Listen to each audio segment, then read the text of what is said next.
안녕하세요. 해피라이프입니다. 누구나 할 수 있는 스플릿 투자 17번째 기록입니다. 스플릿 투자 개념입니다. 이 내용은 계속 반복되므로 설명은 생략하고 세부 내용은 스플릿 투자 1편을 참고하시기 바랍니다. 현재 상황을 알아보겠습니다. 저희 계좌일의 현재 상황은 이 강원랜드 한 종목을 제외하고 모두 손실 상태를 보이고 있습니다.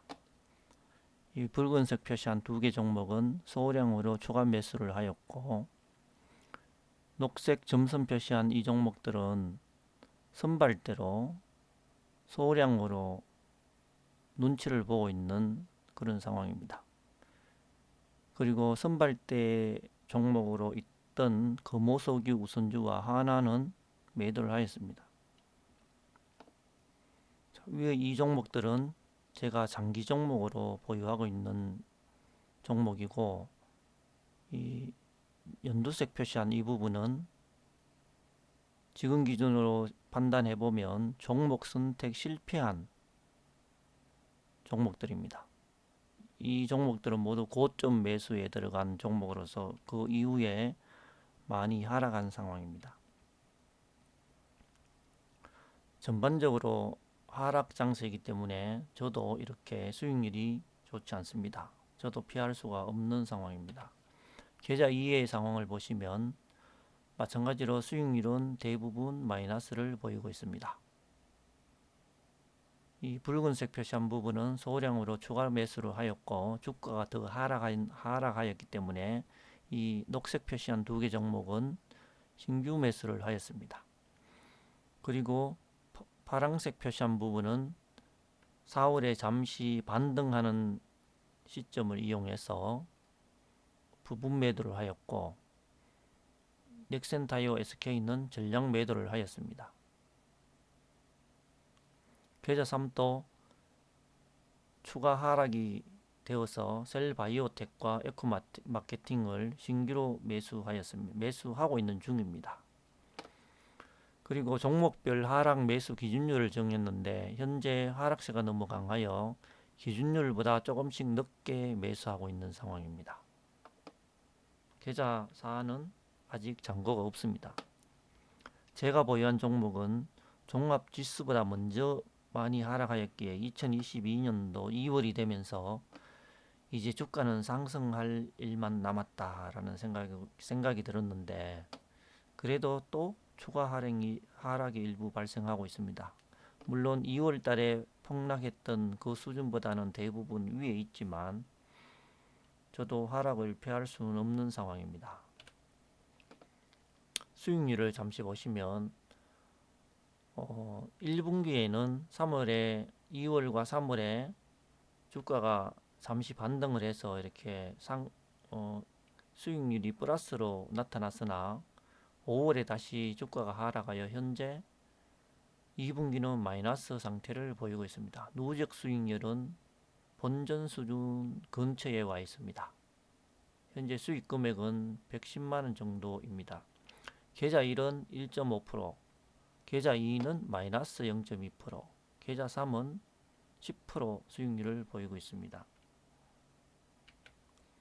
누적 수익률 그래프를 보시면 붉은색은 저희 수익률이고 검정색과 파란색은 코스피와 코스닥 수익률입니다.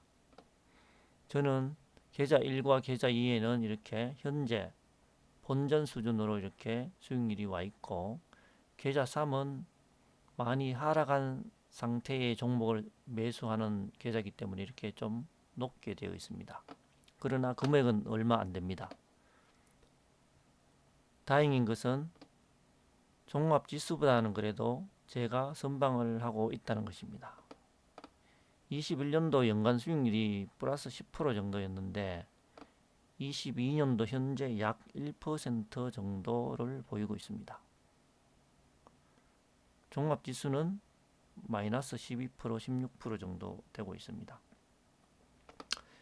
그리고 여기는 없지만 제가 미국 주식도 몇 종목 소량으로 연습 중인데요. 손실률이 20%에서 60%를 보이고 있습니다. 미국 주가 상황은 매우 안 좋습니다. 인플레이션에 대해서 생각을 해봅시다. 2021년 하반기부터 인플레이션이 발생하고 있어서 방어를 위해서 미국을 비롯하여 한국도 금리를 인상하고 있습니다. 그런데 과연 금리가 낮아서 인플레이션이 발생한 것인가요? 나의 생각은 13년간 돈을 엄청 많이 풀어서 인플레이션이 발생한 것이지 금리가 낮아서 인플레이션이 발생한 것이 아니다라고 생각합니다. 따라서 미 연준과 한국 정부 등을 믿어서는 안 됩니다. 그들은 그들 입장에서 쉽게 할 수 있는 것을 할 뿐이며 금리 조절을 통하여 그들 개인들도 뭔가 이익 창출을 할 것으로 예상을 합니다.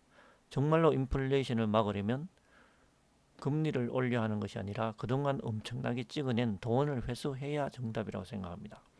결국 찍어낸 돈은 회수하는 척만 하고 금리를 올리고 낮추는 방식으로 충격을 줬어. 돈 없는 서민들은 손실을 보고 권력자들은 이 기회를 이용하여 다시 투자 수익을 창출할 것입니다. 그렇다고 정말로 돈을 회수한다면 증시 폭락 및 불경기가 올 것이므로 함부로 회수할 수도 없을 것입니다. 돈 찍어내는 문제를 생각해 봅시다. 과거에는 금번위 제도를 사용하여 과폐를 함부로 찍어낼 수 없었습니다. 옛날 이야기입니다. 그러나 1929년도에 대공황이 발생한 후에 미국은 불경기 해소를 위해서 1934년도에 루즈벨트 대통령이 금번위 제도를 없앴습니다. 그리고 양적 완화를 시도하게 됩니다. 이렇게 양적 완화를 시도하게 되었지만 그렇더라도 미국은 그 당시에는 양심이 있었어. 금 1온스가 35달러 수준이 되도록 맞추는 노력을 계속 해왔습니다. 그런데 1970년대 베트남 전쟁에서 패전하고 미국 경기가 악화되면서 돈을 더 찍어내야 했고 해외에서 보유한 미국의 달러가 미국이 보유하고 있는 금 가치보다 더 많아지면서 금 1온스가 35달러를 유지하는 것이 불가능하게 되었습니다. 결국 1971년도에 닉슨 대통령은 금번위 제도를 완전히 없애버리고 근거 없이 달러를 찍어내기 시작했습니다. 자, 미국의 유동성 확대를 보겠습니다. 과거에 안정적이던 시절에는 미국발 금융위기가 오기 전까지 약 M1 통화량이 이 그래프상에서 한 1300, 400 수준에 있었습니다. 그러니까 미국이 태어나서 100년 동안 이 1300 수준, 이 정도 100년 동안 있던 통화량인데 미국발 금융위기가 오자 3년 만에 이 1300 정도를 갑자기 더블로 이렇게 발행을 합니다. 그래서 1300이던 것이 2600, 2500 수준으로 이렇게 갑자기 화폐량이 폭증을 하게 됩니다. 그랬는데 문제는 금융위기가 약간 수그러들면서 회복이 되었는데 이때부터 돈 찍는 것을 중단해야 했습니다. 그러나 미국은 계속 이렇게 돈을 찍어냈습니다. 언제까지? 2020년까지. 이때 찍으면서 하나의 교훈을 얻었습니다. 원래 이렇게 화폐를 많이 발행하면 인플레이션이 와서 큰일 난다라고 알고 있었는데 이 2020년까지 12년 이상 이렇게 지속적으로 돈을 찍어내도 돈을 팍팍 찍어내도 뭐 별일 안 생기네 이렇게 된 겁니다. 인플레이션이 생길 거라고 예상을 했으나 해보니까 인플레이션이 전혀 안 생긴 거죠. 그래서 이 교훈을 얻어서 이때쯤에 돈 찍어내는 것을 중단을 해야 하는 시기였는데 갑자기 코비드 19 팬데믹이 온 겁니다. 그러니 이때 얻은 교훈을 되새기면서 이렇게 미국은 돈을 이렇게 절벽처럼 완전히 이렇게 폭등세를 보이면서 돈을 찍어내 버립니다. 그러니까 위기가 왔어? 돈을 팍팍 찍어내서 나눠줘. 돈 많이 찍어도 뭐 별일 안 생기던데. 금융위기 때 10년 넘게 해봤잖아. 이렇게 돈을 찍어낸 겁니다. 그래서 미국발 금융위기 시작되던 시점에 1300 정도 되는 이 통화량이 9000까지 이렇게 올라가게 됩니다. 6.9배 정도 증가를 해버린 거죠. 그러면 이 돈이 다 어디로 갔을까요?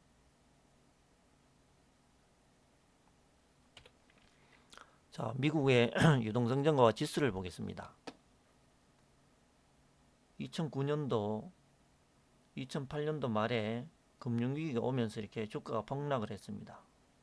그래서 돈을 팍팍 찍어내서 증시도 회복하고 경기도 좀 좋아지게 만들었습니다. 그리고 나서 돈 찍어내는 것을 중단을 하지 않고 지속적으로 계속 찍다 보니까 이 주가가 계속 이렇게 10년 넘게 계속 상승을 한 겁니다. 요때 잠시 미국에서 금리 인상한다고 떠들다가 이 하락하는 바람에 잠시 금리 인상을 못하고 다시 또 금리를 낮추게 되는 그런 일이 발생했습니다. 그러다가 다시 또 돈도 계속 내고 금리도 하락했으니까 다시 또 주가가 이렇게 상승한 겁니다. 이만큼 올라가면 안 되는데 이때가 주가 수준이 약 2,500이었는데 10년 만에 주가가 9,000 넘게 올라간 거죠. 사실 폭등입니다. 폭등. 종합지수가 10년도 안 돼서 이렇게 많이 상승한다는 것은 폭등이죠. 그랬는데 이때라도 돈을 푸는 것을 멈춰야 했는데 이 시기에 갑자기 코로나 팬데믹이 온 겁니다. 그러니 앞에 페이지처럼 이렇게 돈을 찍어내는 겁니다.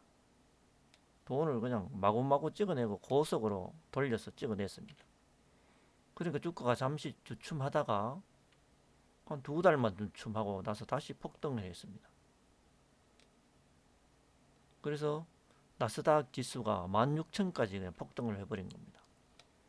10년 전에 2,500이었는데 10년 만에 16,000이 되어버린 거죠. 6.4배가 폭등을 했습니다. 10년 만에. 원래는 지수가 이렇게 이 갈색 표시한 점선처럼 이렇게 지속적으로 상승을 해서 지금쯤은 이 7,000이나 8,000 정도 되는 이 정도 수준에 와 있어야 나도 좋고 너도 좋고 모두가 좋은 해피한 상황인데 무리하게 계속 돈을 찍어내다 보니까 이게 여기가 있는 겁니다.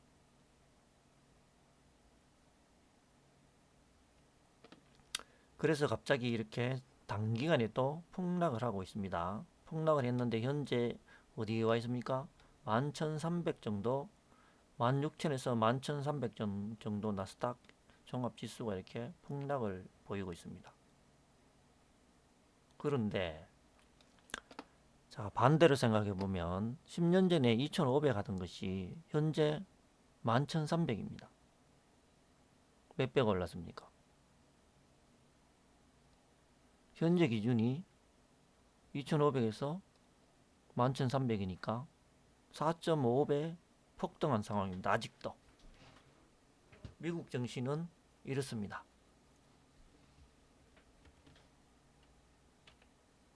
한국의 코스피 지수를 보겠습니다. 미국발 금융위기가 오기 직전에 2,000 정도 있다가 금융위기가 오면서 폭락을 해서 반쪽이 되었다가 다시 돈 많이 풀고 해서 이렇게 회복을 했습니다. 그리고 나서 계속 금리도 상승 안 했는데 지지부진하게 이렇게 횡보를 했습니다. 한국은. 그러다가 돈도 많이 풀렸고 상황도 좀 좋아지니까 잠시 상승하다가 이때 미국처럼 미국에서 금리 인상한다고 떠들고 또 문재인 정권이 일본하고도 막 경제적으로 막 싸웠죠. 싸우다 보니까 이게 상황이 안 좋아서 이렇게 다시 하락을 했습니다. 그러다가 갑자기 코로나 팬데믹이 왔습니다. 그래서 돈을 풀었죠, 한국도. 그랬더니 여기서 폭등을 한 겁니다. 3,300까지 날아갔습니다. 이 기준에서 본다면 2배가 상승한 거죠. 그런데 한국은 이때부터 계속 횡보하고 있던 이 기간 동안의 기준으로 본다면 약 2,000포인트 수준에서 3,300까지 65% 정도밖에 상승하지 않았습니다. 그리고 지금 이렇게 2,600 정도 하락했는데, 하락했는 기준을 보면 2,000에서 2,600, 30%밖에 상승하지 않았습니다. 한국은, 미국은 어디 갔어? 미국은 이렇게 6배 이상 폭등을 했는데 한국은 왜 65%밖에 상승하지 않았을까요? 제가 볼 때는 한국 경제가 전반적으로 좋지 않다는 의미가 아닐까요? 이런 생각이 듭니다. 왜냐하면 최근에 네이버, 카카오 등등 일부 종목이 아주 좋아지는 그런 기업도 생겼지만 나머지 그 외의 꿀뚝 기업들, 요즘 주목받지 못하는 여러 회사들은 전반적으로 좋지 않다는 이야기입니다. 그래서 평균을 하면 결국 이 정도밖에 한국은 상승하지 못했다는 결론입니다. 그러면 한국이 왜 이거밖에 안 했느냐? 미국처럼 돈을 안 풀어놓냐? 그것도 아닙니다. 한국의 유동성 증가를 보시면 옛날부터 서서히 이렇게 유동성이 증가되고 있다가 이 김대중 노무현 정권에서 쉽게 말하면 이 좌파 정권이죠. 좌파 정권 오면서 좀 가파르게 통화량이 증가됐습니다. 증가되다가 미국발 금융위기가 오면서 잠시 휘청했다가 이명박 정권 때부터 박근혜 정권, 문재인 정권 때까지 계속 이렇게 유동성이 증가되었습니다. 물론 문재인 정권이 와서 더 가파르게 증가가 되다가 자, 팬데믹이 와서 이렇게 매우 가파르게 미국처럼 증가를 시켰습니다. 그래서 한국도 보시면 이 미국발 금융위기가 올 당시에 30만 정도였는데 300조죠. 300조 수준에 있다가 지금 1400조로 이렇게 4.6배 정도가 통화량이 증가되었습니다. 4.6배가 통화량이 증가되었는데 왜 이렇게 증가를 시켰을까요? 미국이 돈을 찍어내면 한국도 찍어낼 수밖에 없다. 환율이 낮아지면 수출이 안 되어 경제가 무너집니다. 그러니 미국이 찍어내면 우리도 비슷하게 찍어내야 됩니다. 그래서 4.6배나 찍어냈는데 한국 증시는 이렇게 65%밖에 상승 안 했습니다. 미국은 640%가 상승이 됐는데 한국은 65%밖에 상승이 안 되었습니다. 한국의 유동성 폭증의 효과는 어디로 갔을까요? 제가 볼 때는 증시보다는 부동산으로 더 많이 갔다라고 봅니다. 그리고 결론적으로 이 상황을 보시면 한국 경제가 전반적으로 좋다고 볼 수 없는 상황입니다. 일부 특출하게 좋아지는 종목들도 있지만 뭐 인터넷 관련 뭐 네이버라든가 카카오 이런 종목도 있고, 그 다음에 최근에 와서 2차 전지라든가 반도체 이런 종류의 종목들도 있지만 그 외에 소외된 수많은 종목들은 경제가 안 좋다는 이야기죠.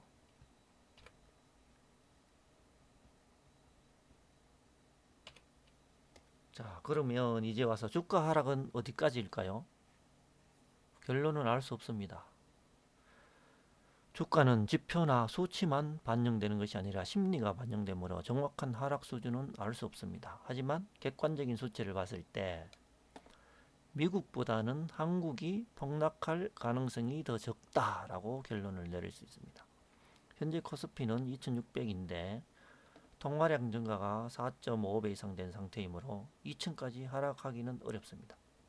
저희 예상은 하락해봐야 2400선이 될 것이라고 생각하며 2450이 되면 주식을 적극 매수해야 한다고 생각합니다. 돈이 이렇게 많이 풀린 상태에서 만약 2400 이하로 하락한다면 상황이 매우 나쁜 불경기가 온다고 봐야 합니다. 과연 심각한 불경기가 올까요? 불경기를 오게 할 변수는 유가와 곡물 가격 폭등이라고 봅니다. 이 두 가지가 해결 안 되면 인플레이션도 해결이 안 되고 불경기가 올 수밖에 없습니다. 결국 스태그플레이션이 오게 되겠죠. 유가 안정과 전 세계 인민들의 행복을 위해서 하루빨리 푸틴을 삭살해야 합니다. 이상 17번째 기록을 마칩니다. 시청해 주셔서 감사합니다.